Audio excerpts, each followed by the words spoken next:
Good morning, ANA. We made it. The last grading period started 2 weeks ago, and in 4 weeks, we get to enjoy summer break. Hang in there. Let's finish this year as strong as possible.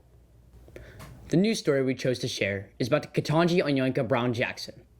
After Breyer announced his retirement in January 2022, President Joe Biden declares intent to nominate a black woman as the next justice of the court. Ketanji Onyoinka Brown Jackson was born on September 14th, 1970, in Washington, D.C., and raised in Miami, Florida. Ms. Jackson attended Harvard University for college and law school, where she served as an editor on the Harvard Law Review.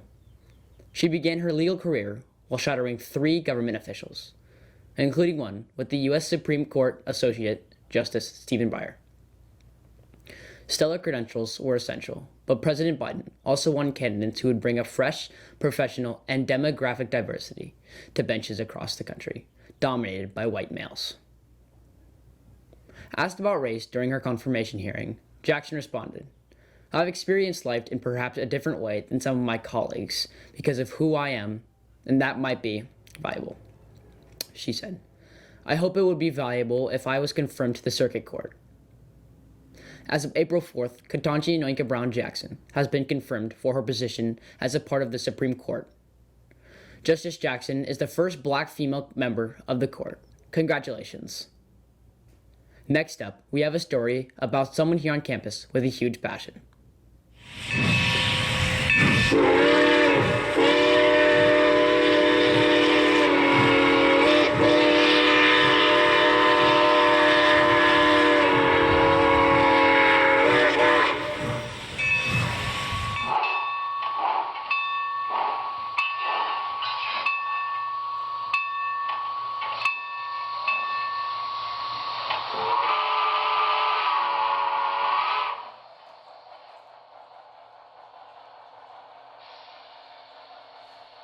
Everyone has a hobby, whether it's playing a sport, going off-roading, or playing with a game.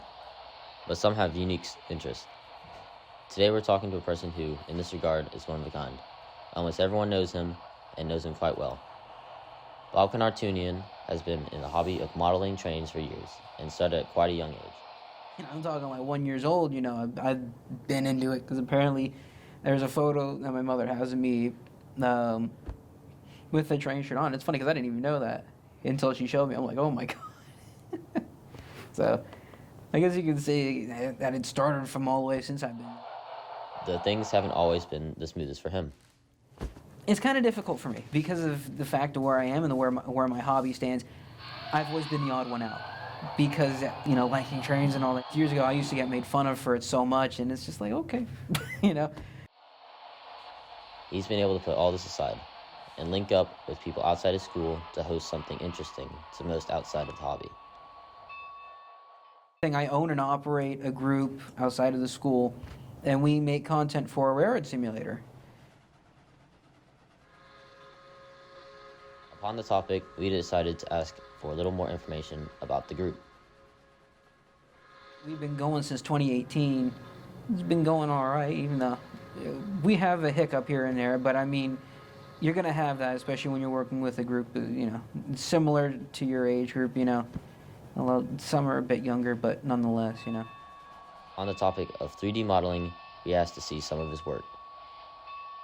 More than likely this would be pulled up on the screen, but I have online portfolio where I have actually shown my 3D models right now, but I have it on ArtStation, and it's great that it's on ArtStation too, because ArtStation allows people who do 3D modeling, drawing, just all artists alike can upload whatever they want, when they want on there, and even like the big companies like Ubisoft and Activision and companies like that, like they all utilize it to be able to pull some of the people who actually work for their visual art departments. Redirecting the interview, we asked if his hobby will carry on through college. I'd like it to evolve into something I can do after college, especially because, there's all these groups out there who work with the real thing. One of the groups being Fire Up 2100. They're working with they're one of 4 surviving engines of its class. They're getting and they're working to get that up and running. And there's even a group called the T1 Trust, and they're erecting a locomotive that, all the classmates were scrapped, but they're building a new one from the ground up, so that way, they can say, we have a survivor because we built it with our own hands. And if anything, it's the first one in years that has been scratch built in the United States. Especially because, in England they've been doing this. They already have 2 engines in there one they've done. They have another that's almost done, and then they already have another one planned. And then meanwhile here we are in the U.S. We've only got this one rolling. I have my eyes on a locomotive that it's a bit of a forgotten gem, and is locked away in a car barn in a museum for years. And one thing I'd personally love to do is get it out of there, get it up and running again, and bring it back to its former glory. Because after the steam era ended, it had a very short-lived life. Well, to some effect, anyhow. It wasn't that much of a short-lived life because it still had some time on the rails after the steam era ended. And that locomotive would be Western Pacific number 334. This is 334. I see. Yeah, the tender's out back. Yeah, I'm just going to do a quick run by here. We thank Bobken for giving us his time and wish him great success in the future. For NATV, I am Porter Rogers.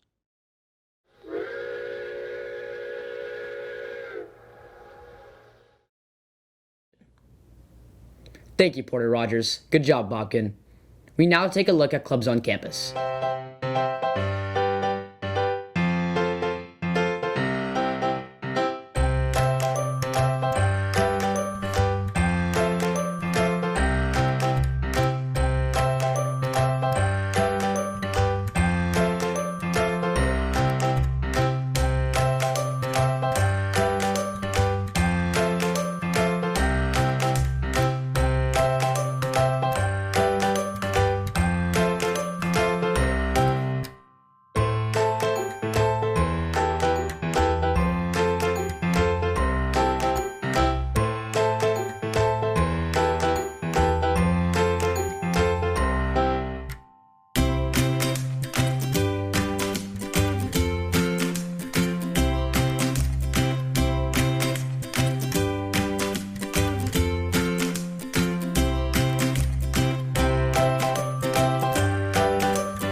We hope you enjoyed and always have a great day. For NATV, I am Ryan Purcell.